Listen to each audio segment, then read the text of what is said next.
Sa umaga pong ito, nais ko pong magsalita sa inyo patungkol sa drawn out from the water tonight. O ang pagtawag, paghila mula sa tubig patungo sa buhay. So ito pong binuksan natin na talata sa Biblia, the book of Exodus, chapter 1, beginning from chapter 1. Okay. Alam po natin that this is the story of, ano pong story ito? Ito po ay tungkol sa story ni Moses. But prior to Moses, alam po natin, in the book of Genesis, okay, na kung saan si Moses po ay mula sa angkan ni Jacob. Okay. So, yung mula sa angkan ni Jacob. At dito po sa chapter 1, okay, begin from chapter 1 of Exodus, mababasa po natin at malalaman po natin that the son of Jacob, including sila Ismael and yung tribes, yung 12 tribes na yun, malalaman po natin dito na si Joseph particularly, na sila po ay nanatili sa bansang Egypto. Okay? Because if we recall, si Joseph were once used by God mightily to become the second hand, the right hand, I should say, the second hand, the right hand of Pharaoh. At kapag ito po ay right hand ng pinakamataas, kasi ang during the time ng Pharaoh po, siya po ay ang hari ng Egypto. At dahil siya po ang right hand during that time, ginamit siya ng Diyos upang patunayan kung gaano kadakila ang karunungan ng Diyos. At sa pamamagitan po ni Joseph, ay naligtas hindi lamang po ang bansang Egypto, maging ang pamilya at ang bansang Israel sa pamamagitan. So just imagine that. So throughout the years, sinasummarize ko lamang po yung mga ibang detalye. Okay? But I encourage you to read the book of Genesis and Exodus. So, dito po, dahil lumipas po ang mahabang panahon, si Jacob at ang kanyang mga anak, eventually po ay namatay. Dahil siyempre, lumipas po ang mahabang panahon. Namatay po sila. Saan po sila namatay?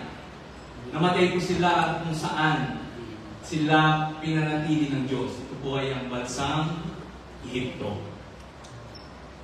And according to the book of Exodus chapter 1 verse 7, sabi niya,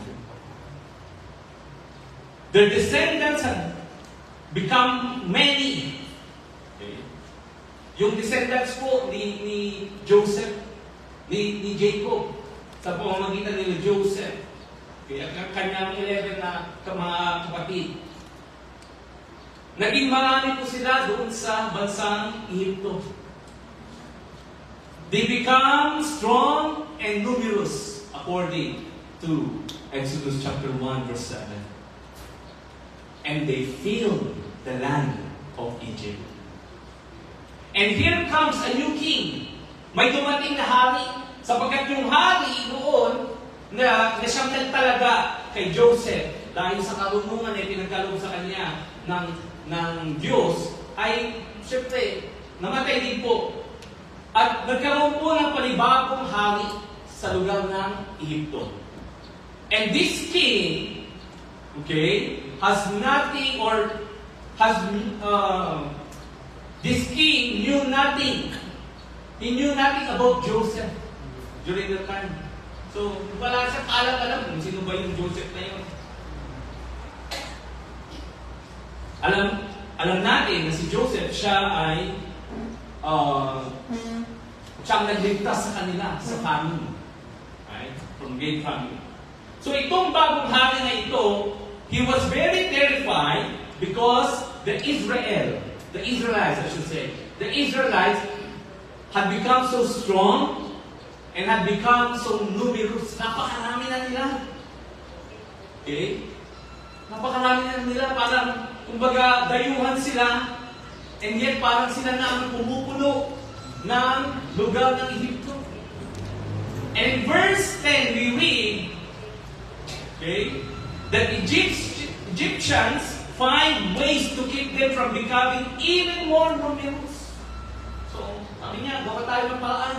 Sabi ng mga Egyptians, paano ba natin pipigilan ang paglaganap o pagdami ng mga Israelitang ito? Just imagine, di ba? Kahit po dito po sa isang lugar, dito po sa Pilipinas, halimbawa, hindi po ba, pag may mga dayuhan at nakikita natin, dumarami ang kanilang bilang. Minsan tayo po ay nababahala. So the same thing ang naramdaman po ng mga taga-Ehipto. Sa pagdami ng mga Israelita, ay nagkakaroon sila ng pangakwa. O nga naman, baka biglang sakupin sila. Because they are not just numerous, hindi lang silang napakarami, malalakas sila, according to the Bible. And in verse 12, okay, verse 10, sabi niya, gawa tayo ng paraan para paikliin natin sila, paikliin natin yung hagdangan natin yung pagdami nila. So ano pong isang ginawa nila? Verse 12, ang sabi po ng salita ng Diyos, they forced them into cruelty or cruel slavery. So pinahirapan sila. O yan, sige, dumadami pa kayo ha. Bibigyan namin kayo ng maraming gampanin, trabaho dito. So in other words, pinahirapan ng mga Israelita, ng mga Ehipto. Ginawa silang slave. At hindi lamang slave, kundi pinahirapan talaga sila. Subalit hindi pa rin po na yung totoo ang pagdami ng kanilang mga bilang. Verse 15. Ang hangin ito, okay, ay nag-isip na naman ng isang paraan. Ano po ang ginawa niya? Yung dalawang midwives, okay, na nagpapaanak sa mga Hebreo. Sila yung nagpapaanak sa mga Hebreo na nagpapaanak sa mga Hebreo na babae, siyempre babae. Sabi niya, o ganito ang gagawin ninyo. Kapag may pinanganak na sanggol, kapag ito ay babae, hayaan nila. Pero kapag ito ay lalaki, patayin ninyo. So yan ang naging utos ng hari ng Ehipto.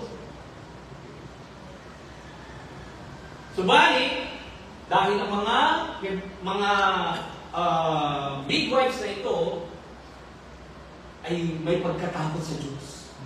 Hindi nila sinunod ang utos ng hari. Bagkus, ang sabi nila, hindi namin mapatay kasi napakabilis nilang manganak. Bago pa namin patayin, lumabas na. Napakabilis manganak ng mga Hebreo na babae. So, in other words, dumami ng lalo ang kanilang bilang. So imagine that. So I'm just thinking kung gaano nga ba talaga natotrouble yung damdamin po ng hari during the time. Kasi, bagamat siya ay hari, sa kanyang puso ay mayroon siyang pangamba. So hindi po nagtagumpay ang balak niya. And verse 22, ang hari ay nagbigay po ng utos sa lahat ng kanyang mga tao. At ano po ang utos niya na ito? Na sa pagkakataong ito, lahat ng ipapanganak na lalaki na Hebreo ay itatapon sa river.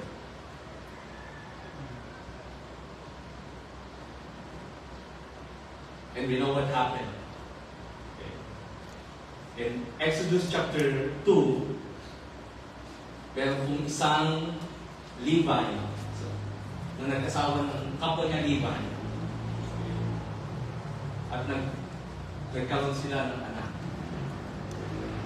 At dahil mayroong pong utos na iyon, mula sa mga alagad ng hari,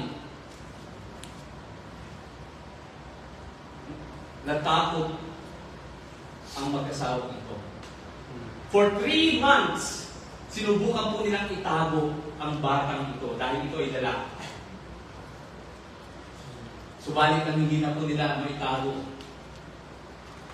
Ito po ay, sabi po ng salita ng Diyos, nilagay ng nanay niya ang batang ito sa basket at inilagay niya doon sa talahiban sa may dagat, sa may river.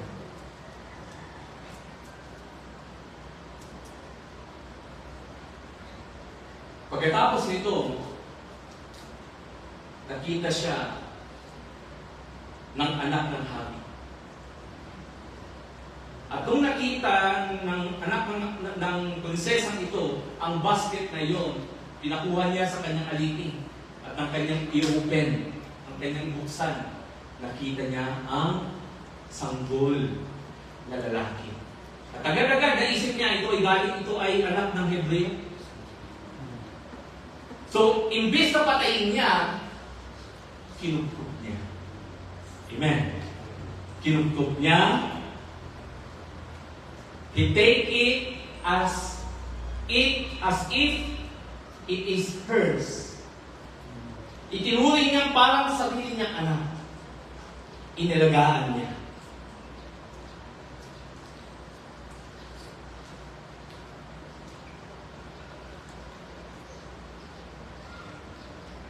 At ang sabi niya, papangalanan ko itong Moses. Alam niyo kung saan galing ang salitang Moses? Moses came from the Hebrew word Masha. M-A-S-H-A. Masha. Which means to draw out. To draw out. Or to pull out. So the princess actually named him of what happened. Sabi ng salita ng Diyos, dahil kinuha ko siya mula sa river na ito, tatawagin ko siyang Moses. So that is her thinking. Without realizing, okay, that she is naming him for what he is going to do later. So the princess thought naming Moses is because of what had happened to Moses. Without thinking na ito palang pangalan na ito ay magiging simbolo kung ano po ang gagawin ni Moses sa pamamagitan ng kapangyarihan ng ating Panginoon.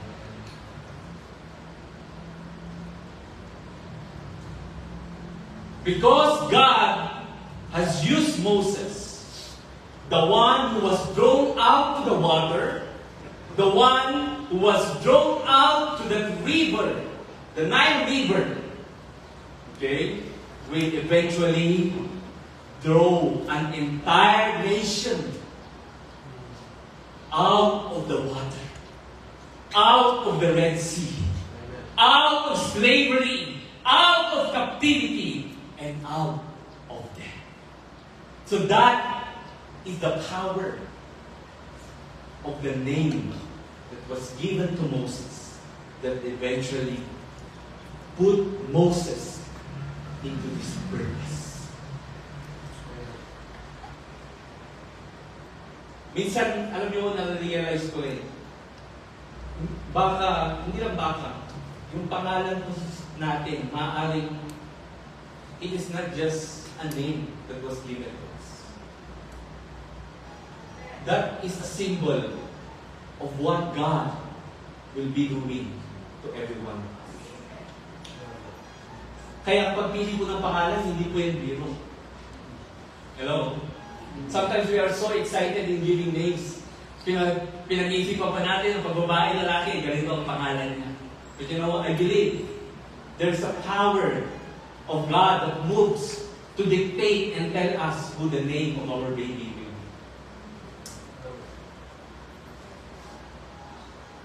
The delivered became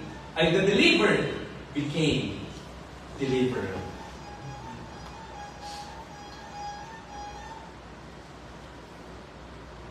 Kung tayo po ay sumaglit po, hihinto at isipin po natin yung bagay po na yun,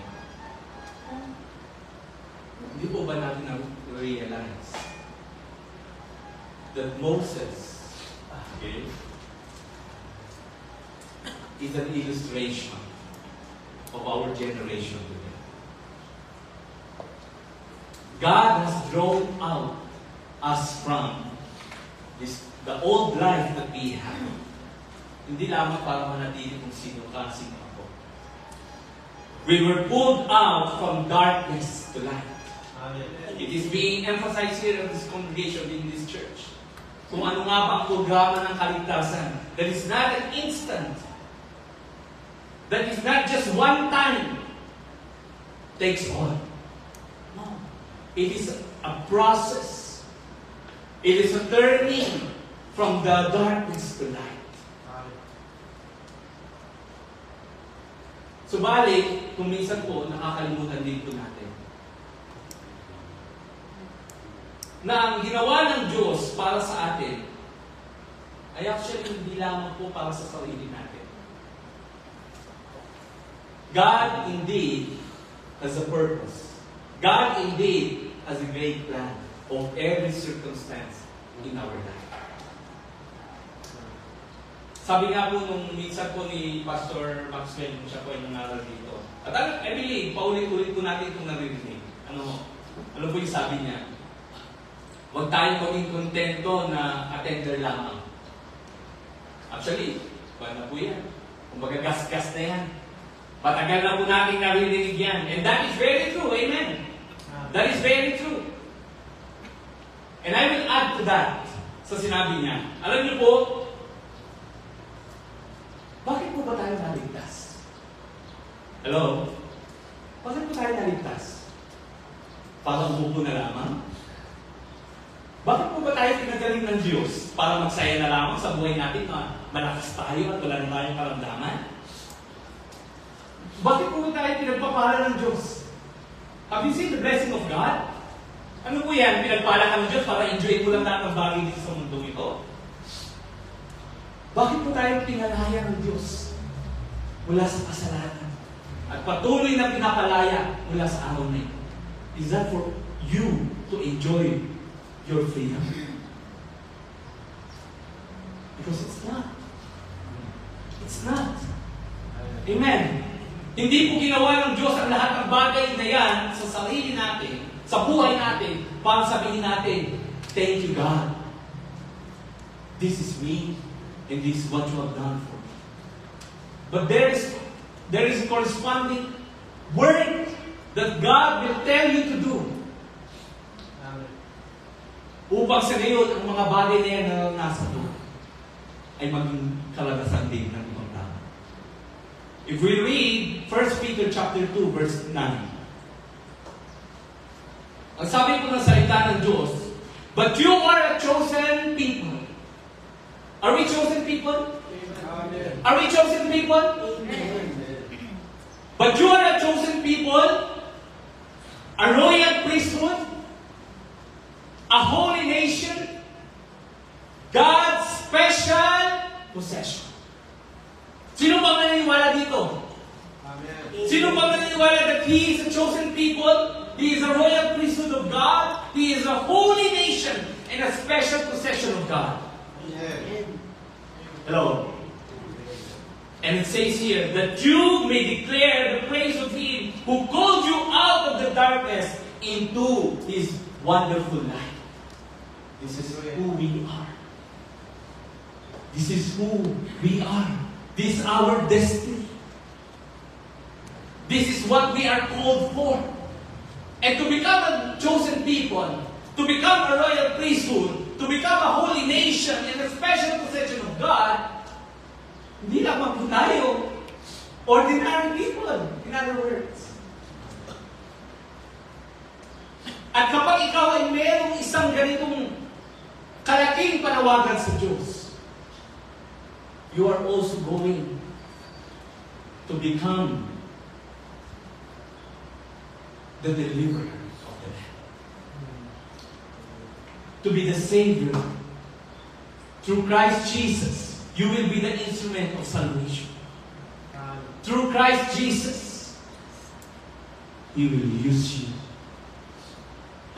to heal the sickness, to heal the sick people, to deliver who are captives.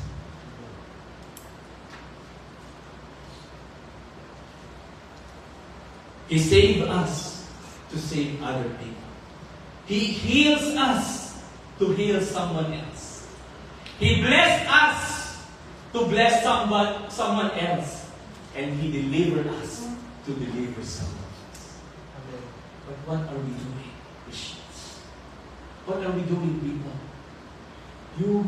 We are called for this high calling.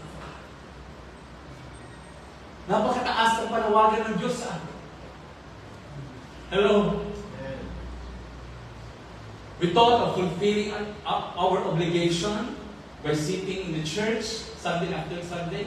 Alam niyo po, praise God. You are here. You are there. You're faithfully doing what God has told you to do. And to not neglect the gathering of the saints. Sabi ng salita ng Diyos. Praise God for that. Amen. Hello? Amen. That is the instruction of the Lord. That we should never forget. Pero don't also forget that God is telling us to do something more. God is telling us that we should step further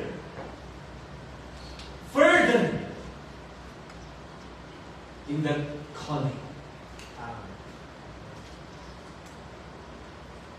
Sabi nga po dun sa, naalala ko lamang po, yung na-share ko rin sa mga young people. Yung parable of the talents. Hindi ho ba, kung tutuusin, yung binigyan ng isa, ng 5, ng 10, kung titignan natin, maging yung binigyan ng isa doon, he was very faithful. Bakit po siya naging faithful?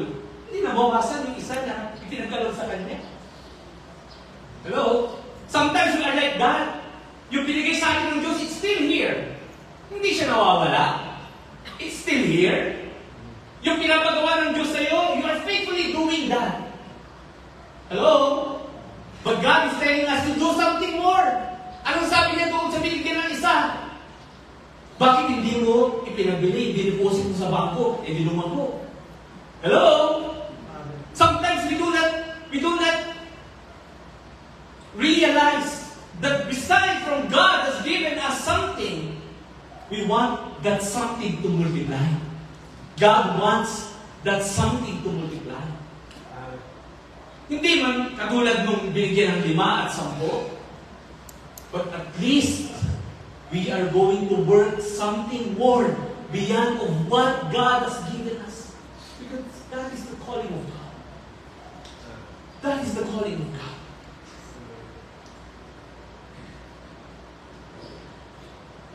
Sometimes we thought that everything that we receive from God is just for ourselves.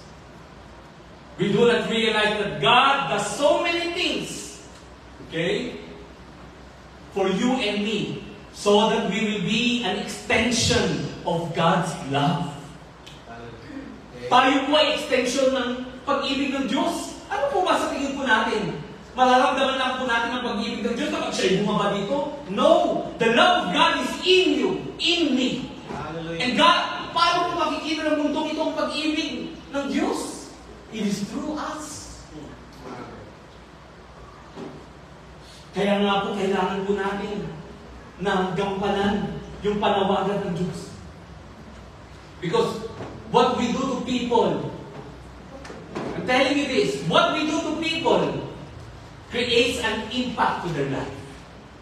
To their lives. Lahat po ng mga bagay na ginagawa natin, whether good or bad, it creates an impact to them. Alam niyo po, I am one product of how God or how good God is.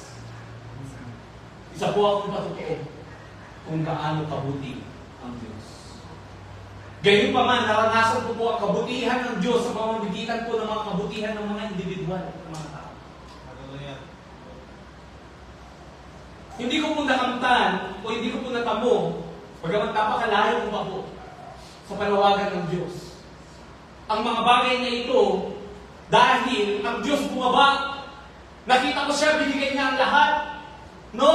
He used individual people para ako ay abutin. Kung alam niyo lang po ang aking kalalagayan kung iba dito alam nila kung ano po ang aking sitwasyon. But God did not come down from heaven to reach me out from the darkness. He uses people para ako ay kanyang abutin. And there's so many things. And I believe kayo din po, napakaraming mga karanasan ninyo sa Diyos. But sometimes we keep it for ourselves. Tinatago lamang natin sa sarili natin. Na para maging sa'yo lang yan. Ipinagdalog lang ng Diyos, sa'yo lang yan. No, it's not for you alone. Hindi lamang ito para sa atin. Tinawag tayo ng Diyos, pinagpala niya tayo, pinagaling niya tayo, niligtas niya tayo. Para tayo ay maging kaligtasan, kagalingan, pagpapala din po sa ibang mga tao. Alam niyo po, I will never forget this. Yung mga tao, hindi ko man po maisa-isa. Yung mga mga tao ang tumulong sa akin. I remember nung nagsisimula pa lamang po kami. Yung ginawa mo, yung pagtulong ko sa amin dati nila Pastor Ceci, Pastor Joel, Pastor Aime. I remember that. Kung gaano sila naging mabuti at ginamit ng Diyos para tulungan ako. I do not go to details. Subalit yung mga memories ko na yung mga alaala na yun, it creates an impact in me. That I want to become a blessing also to others. I remember yung mga times na dati sinasakay kami nila Pastor Eric, nila Pastor Seth, Pastor Lord, parang nasa sakyan. Maybe they forget this. Pero alam niyo po, kung tumatak yun sa akin. At kapag meron po akong nadadaanan dyan sa kuwan, alam niyo po kahit di ko kilala, I give them the light. Hallelujah. Why? Because that impact changed my life. At hindi nila makikita, hindi nila mararanasan ng mga tao ito, ang kabutihan ng Diyos. Naalala ko pa nga, sisiksikan kami dati sa likod. Iyatin pa nila kami dati sa Aurora Hill. Nabibless ako talaga. Sabi ko, Lord, thank you sa mga tao. May time, naalala ko, dito po, nakamotor ako. Meron pong isang nagmamadali. Yung pala, papunta siya sa ospital. God gave me to ride this man. Hallelujah. Kinausap ko siya, bakit po? Tapos pinag-pray ko siya. Alam niyo po, God will use every situations that we have just to create an impact to the life of other people. Amen. Pero anong ginagawa minsan ng mga Kristiyano? They keep it for themselves. Na para bang ang kaligtasan ay para lang sa kanilang sarili. No? Hallelujah. Hindi ko na po i-detalye ang maraming mga bagay. Subalit, naalala ko lamang po yung mga bagay na ito. At kung minsan ako po ay tatawagin ng Diyos. siya po ay magpapadala ng isang sitwasyon na kung minsan, magtitiwala ka na lang. Sige, Lord, I will obey. Because this is what you want.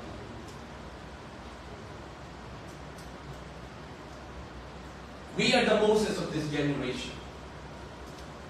Na kung saan, we can be used to draw out people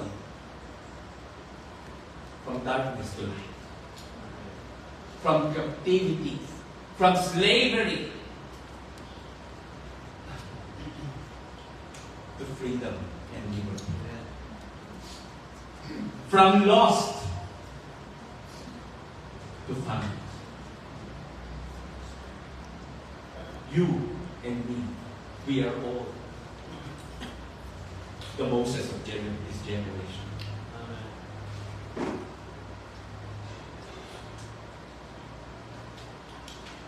Alam niyo po, kay Moses, this does not, alam natin yung story kay ng Moses, ano po? But, kay Moses po, this does not happen easily. Hindi po ito nangyari overnight at napakadali, na kumbaga, tinawag siya ng Diyos, okay, from the golden bush, and pagkatapos na naging smooth sailing na lahat. He did not draw out the entire nation, just a single command. He did not draw out the Israelites out of the water so smoothly. He did not become a deliverer from Egypt to Canaan, from captivity to the promised land easy. But he faces challenges. He faces struggles. Alam po ba natin yun?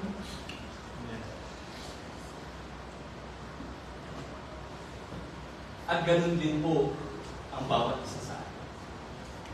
Isa po sa mga struggle o mga kahirapan o bagay na pinagdaanan ni Moses is that si Moses po, nakaramdam po siya, tinawag po siya ng Diyos, nakaramdam po siya ng kawalang kakayanan.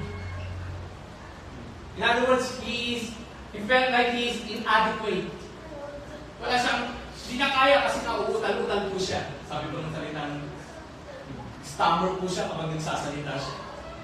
To the extent, ang sabi niya nga, Lord, yung kapatid ko na lang, si Aaron na lang, mas magaling siya magsalita kaysa ako. Sometimes we are like that. We give reason. Lord, hindi naman ako pwede dyan eh. Hello? Hello? We are like that. God has blessed us so much. God has transformed our lives. Tapos ang sabi natin, Lord, wala naman ako, ganito lang ako eh. We read that in Exodus chapter 3, verse 11. And Exodus chapter 4, verse 10. Bibigay ko na lamang po yung mga ibang verses. So sabi niya, Lord, wala yung panangalita ko. Hindi makikinig yung mga Israelita sa akin. Uutal-utal ako, paniniwalaan pa nila ako. But God said, no! I have appointed you. Don't ever tell me ang inappoint lang ng mga Diyos ay sila lang tumatayo dito. No! We were all appointed by God in some ways. But sometimes, again, I go back to my point. Sometimes we heal it for ourselves. Tinatago natin ito sa ating sarili. Kinikimkim natin na para bang pang sarili lamang natin. So isa po yun sa mga naging struggle ni Moses. Yung kanyang pananalita. Paano niya nga ba, o nga naman, paano niya inilit ang Israel, ang bansang Israel, from Egypt to the land of promise.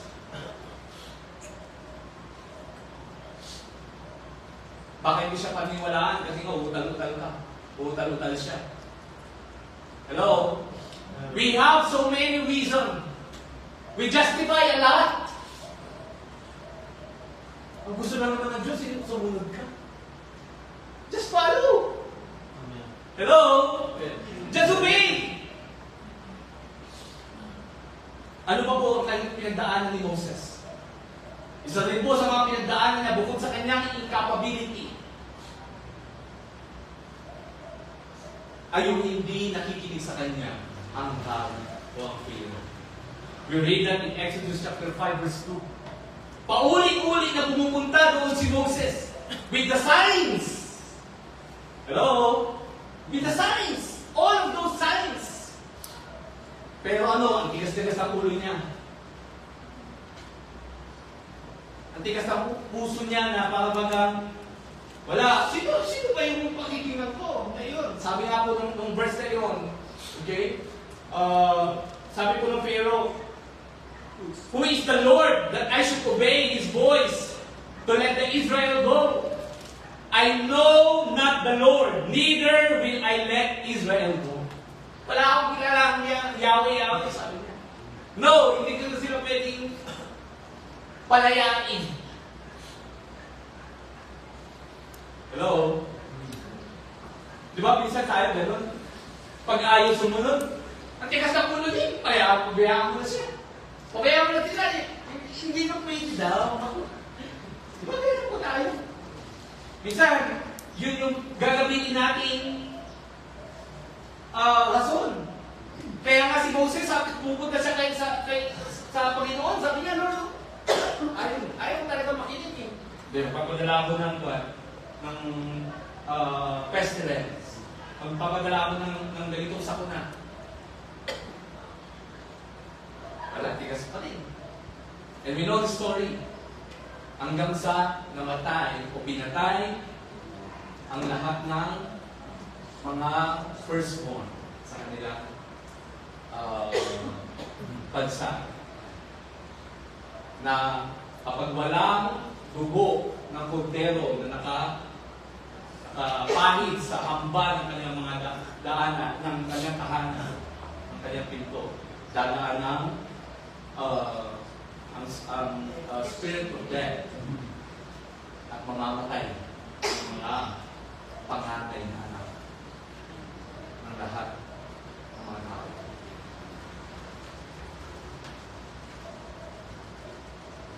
Pero just imagine, bakit? I believe, nagdoon na rin yung pag-iisip ni Moses na ang hirap. Yung pinapagawa ng Diyos, napaka-challenging. Hindi mo ba? Pero hindi po doon nagtatapos. Nung namatay na, pinayagan na sila. O sige, sabi ng Pharaoh, pumunta na kayo. Kung saan kayo pinapapunta ng inyong Panginoon. Pero hindi po doon nagtapos ang pagsubok ni Moses. Ano naman po ang mga sumunod? Ang mga Israelita ay paulit-ulit na nagko-complain naman ngayon kay Moses habang sila ay nasa journey na. Read that in Exodus chapter 15 verse 24 and Exodus chapter 16 verse 3. Sabi niya po dito, and the people murmured against Moses saying, what shall we drink? Anong iinumin namin dito? Tira po, lalayo ng dalaka. Lalakbayin namin, tama. Lalakbayin namin. Anong kakainin namin dito? Anong iinumin namin dito? Dumating pa nga sa punto na i-distract ni Moses ang bato. Twice. Dapat isa lang. Doon bubukal ang tubig.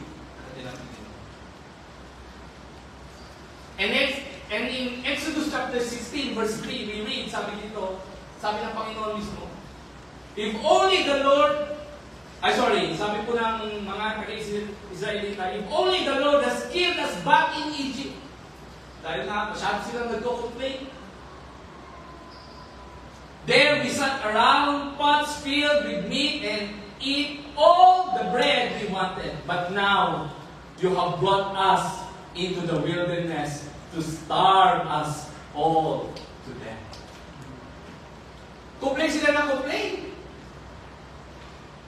Mga naman, minsan, no? Paano mo gagawin ito? Yung isang baga. Yung mga taong tinuturuan mo o tinutulungan mo, nagreklamo. Hindi mo ba? O, walang ka ng gana. Si Moses, ganun din. Nagkaroon siya ng pandaman. Reklamo kayo ng reklamo.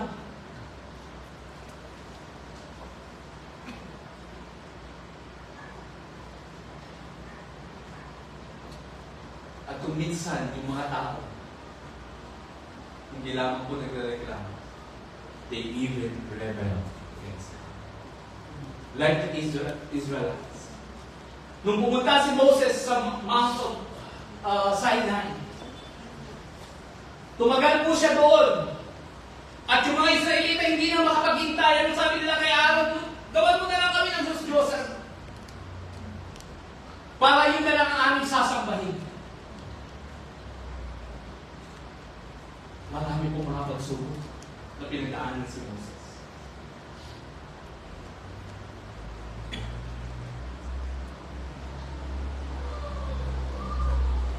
Na kung minsan, may isip din po natin na tayo din. Ganyan din po ang ating naranasan. Hello? Ganyan din po ang ating naranasan. We murmur, we complain, and we rebel against God. Minsan, kung ikaw nagtuturo, siguro iniisip ko nga yung mga nauna sa atin, sila pastora, siguro, pag nakikita niya, tinuturuan niya tayo, iinis na siya. Hindi naman naiinis, hindi naman naiinis, di ba? Si pastora, dapat tuturo niya sa atin. Tigas-tigas namin. Hello? Yung puso natin, parang ayaw makinig. Siyempre sa Diyos, ayaw natin makinig sa Diyos. May gusto siyang ipagawa sa atin, tayo, we'll play safe. Hindi, okay na kami dito. Dito na lang kami. Dito na lang kami, Lord, sa Egypto. Anyway, dito, rich. Kasi during that time, ang land ng Egypt, kumbaga parang kanyan, kung ito hapin po natin sa panahon na ito, parang kanyan, first world ang Egypt. Kung naman, o di ba, tayo, pag ikaw nakapunta ka sa ibang bansa at naka-stay ka ng matagal doon, di ba, minsan sa kami mo, ganda dito. Punta ka ng Pilipinas, ayaw ka na bumalik dyan. Hello? Dito na lang kami. May mga ganyan, maraming ganyan na mga Pilipino. O kahit hindi mga Pilipino, mga nakaranas na makapunta sa maranyang bansa. Ayaw na nilang bumalik. Hello? So para tayong ganito sa Diyos. And another is the Israel repeatedly refused to trust God. Ayaw nila magtiwala sa Diyos. We read that in Numbers chapter 14, verse 11, and Numbers 11, verse 14. Sabi ko dito, and the Lord said to Moses, mismong Diyos, sabi niya, how long will these people treat me with contempt? Will they never believe me, even after all the miracle signs I have done among them? And Numbers 11:14 says, I am not able to bear all these people alone because it is too heavy for me. Ito naman po kasabi ng Moses. Nabibigatan na siya, Lord. Grabe itong mga tao ito. Ang titigas ng ulo. Lahat ng matigas ang ulo magsabi ng amen. Sigurado po tayo, hindi matigas ang ulo natin. Pero totoo, kung minsan matigas po ang ulo natin, sa harapan ng Diyos. Sa kabila po ng lahat ng mga bagay na ginagawa niya sa atin, yet we do not trust Him. Kaya nga sabi ni Moses, Lord, parang susuko na ako sa mga tao. hindi ko na kaya ang kanilang pag-uuga. So, Moses faces a lot of challenges. He was thrown out of the water to draw out his people from the land of Egypt to the land of promise. And yet, in that journey alone, he took a lot of struggles, challenges, and testing. Subalit, kung ating po titingnan, bakit po hindi ko nag-give up si Moses? Hello? Why? Moses did not settle in his incapabilities. He did not settle in those hindrances and in those pressures that he faced. But he settled in the promise of God. Amen. Alam niyo po kung ano po ang nagtaguyod kay Moses? Alam niyo po? Ang nagtaguyod po sa kanya ay ang pangako ng Diyos. Amen. Ano po ang pangako ng Diyos? Let's read in Exodus chapter 3, verse 2.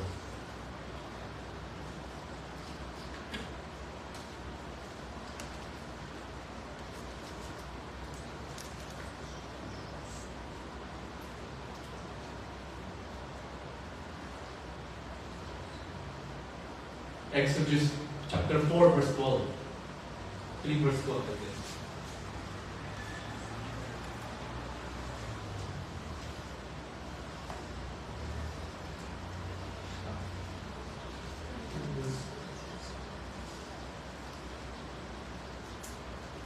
Verse 12.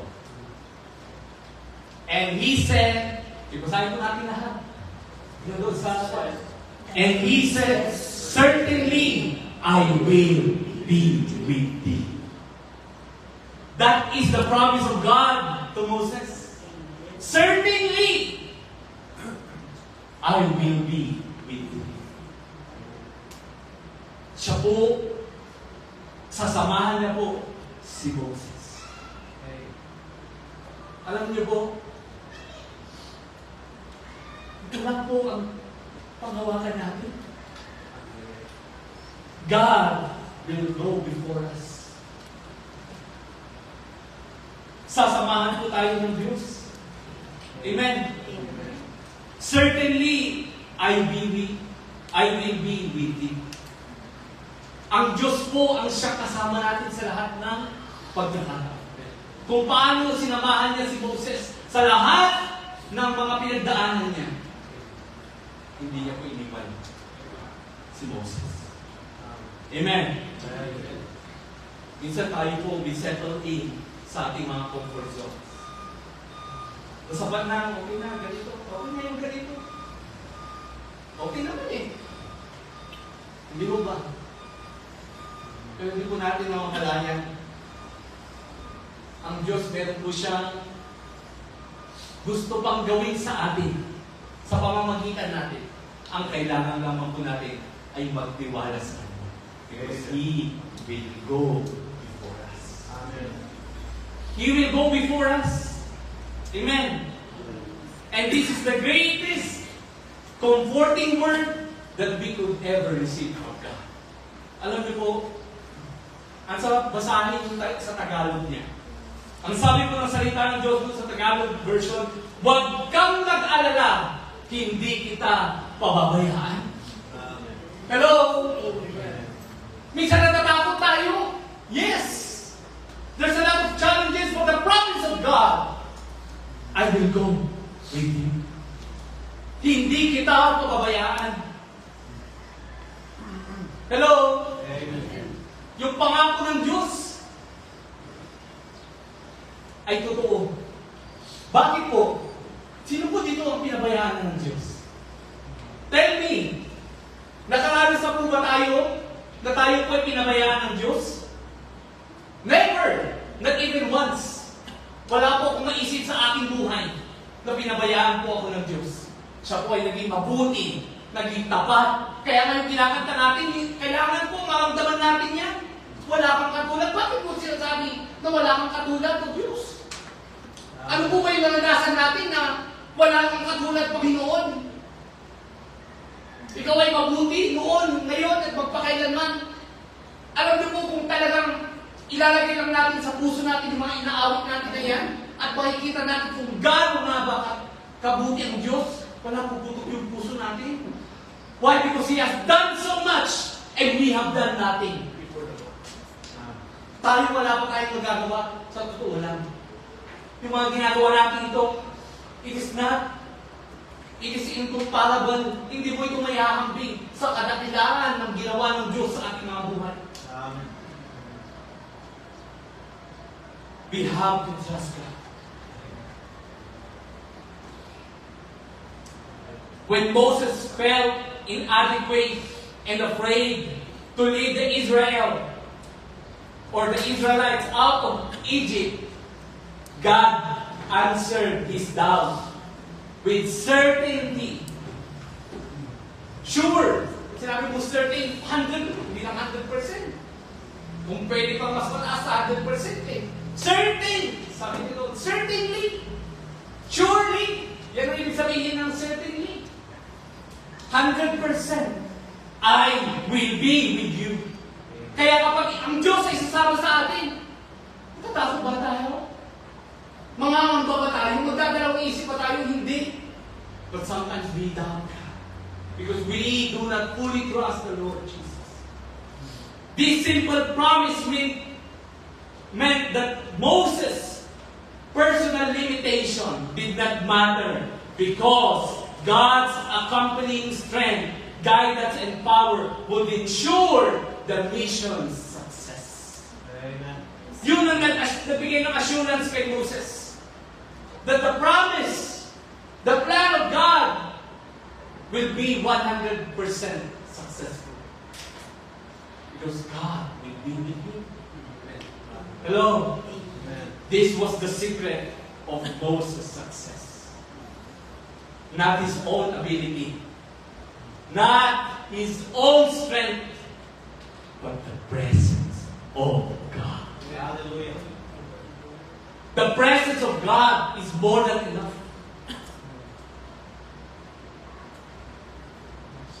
If your presence, sabi ng Moses, Lord, if your presence will not go with us, hindi kami pupunta doon. Hindi namin gagawin ito.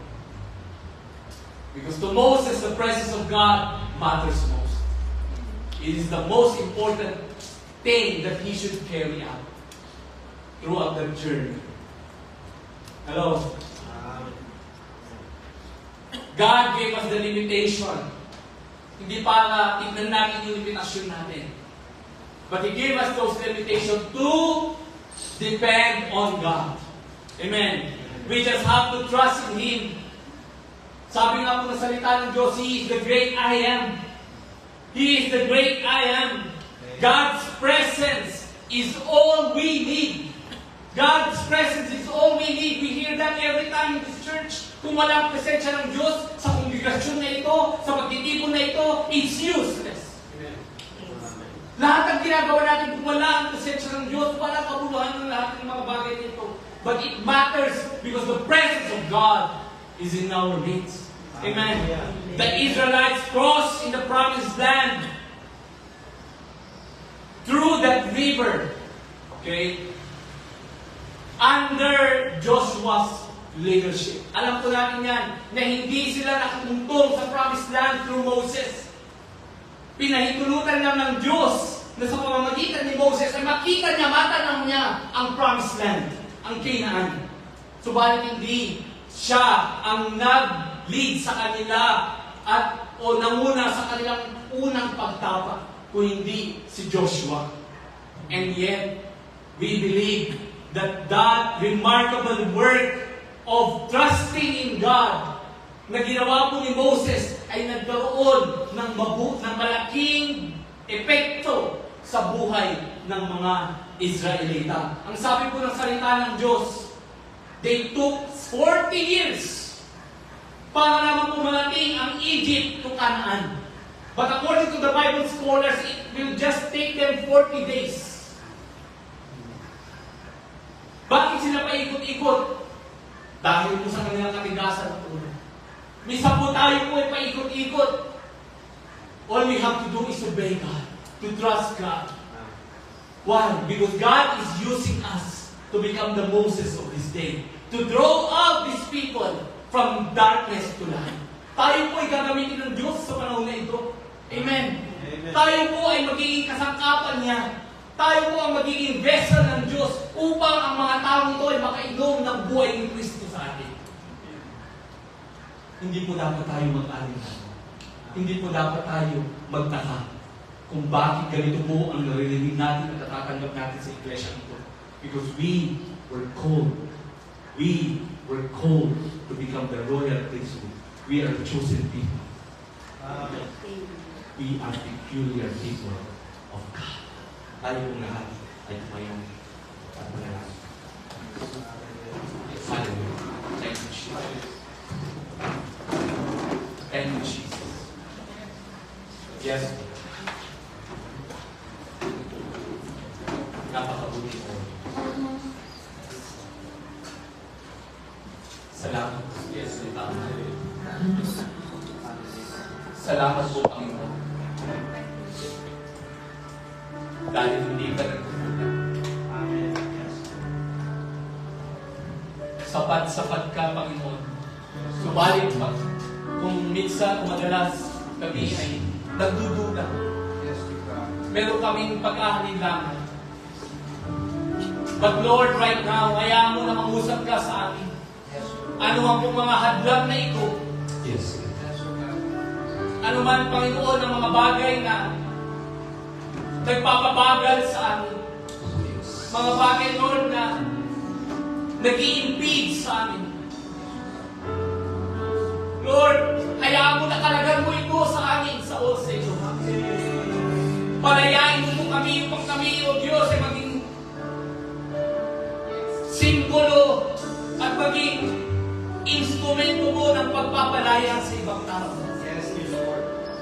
Lord, you have saved us to save other people. Amen. You have healed us to heal other people.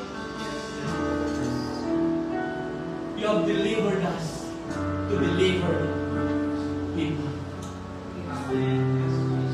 Kaya nga, Panginoon, salamat sa pangako ng iyong salita. Amen. That certainly, yes, you will go with us. Sasamahan mo po kami. Hindi mo po kami pababayaan. This is a blessed assurance from your Lord. Amen. Nang iyong salita, Panginoon, ay tunay na mapagkakatiwalaan. And we put our trust in you. We put our hope in you. Yes. Dahil ikaw ang unang gumawa nito sa atin. You did not settle me to your kingdom. Salamat, Panginoon. Salamat, O Diyos. Pinupuli ka. Huwag magkakayaan na manatili kami sa kapalan. Magdano ng isip, pagdududa sa kung ano ang pwede mong magawa sa pamamagitan ng bawat sasama. Truly, Lord, that greater is in me than he that is in the world. Hallelujah. Ang tinanggap namin, Lord, ay dakila. Ang buhay na ito, O Diyos, na binago mo ay dakila. Thanks. At nais mo, Panginoon, na ito ay gamitin mo sa mga huling kapanahonan na ito. In this dark world, supernaturally, Panginoon, alam namin na marami kang pwedeng gawin sa pamamagitan ng buhay na ito. Huwag mo hiyaan, Lord, na magsisettle in kami sa aming mga sariling Amen. incapabilities, Yes. inadequacy. Yes, Lord. But Lord, it said, kami ay magtitiwala sa iyo. Amen. Amen. Yes. Because you can do impossible things. Hindi kami ang gagawa, hindi ikaw sa pamamagitan namin. Kaya, O Diyos, na gaya ni Moses, ay kami, O Diyos, ay gamitin mo sa kaligtasan ng ibang mga tao. Yes, Lord. That other people, Lord, will be saved. That other people, Lord, will get healed. That other people, Lord, will be delivered. Amen. Yes. Kung paano kami, O Diyos, at kung paano mo kami binago, niligtas, pinalaya, pinagaling, Lord, ay gamitin mo kami instrumento sa para sa ibang tao. Lord, this is the day, this is the hour na kung saan pinahihintulutan mo na mangyari ang maraming mga bagay sa aming mga buhay. Pinapadaan mo kami sa iba't ibang mga sitwasyon upang makita namin ang mga bagay na ito, ang mga opportunity na ito, Yes, Lord. na pwede mong gawin sa pamamagitan ng bawat isa. Yes, Lord Jesus. Lord, saan mo po kami dinadala? Sa aming mga trabaho, sa aming mga pag-aaral, sa aming mga kaibigan. Yes, Lord. Lord, saan man po dako, ano ang pong aming mga ginagawa? Yes. Nais po, Diyos, na kami ay maging pagpapala ng lahat ng ginawa mo sa aming buhay. Yes. Lord, salamat. Dahil napakabuti mo. Hindi mo po namin kayang suklian ang iyong kadakilaan. Yes, God. Maghayaan mo, Lord, na maluwalhati ka sa pamamagitan ng buhay na ito. Yes. That you will be pleased. Hallelujah. That you will be glorified. Amen. That you will be exalted Amen. sa mga buhay na ito. O Diyos. Panginoon, maraming salamat sa pangako ng iyong salita. Yes, Lord. Na kung magtitiwala kami sa iyo, na kung susunod kami sa iyo, na kung hindi kami magdududa sa iyo, you will go with us. Amen. Sasamahan mo kami. Hindi mo kami papabayaan. Hindi mo kami iiwan. Yes. Ito ang pangako na iyong salita, Oh, Panginoon. yes. At ito ang aming panghahawakan sa araw na ito. Amen. Samahan mo po kami. Hindi lamang po sa isang buong linggo, kundi samahan mo kami sa lahat po ng aming gagawin. Amen. Salamat. Salamat po, Panginoon. Pinupuri ka namin at sinasamba at dinadalhis sa pangalan ng aming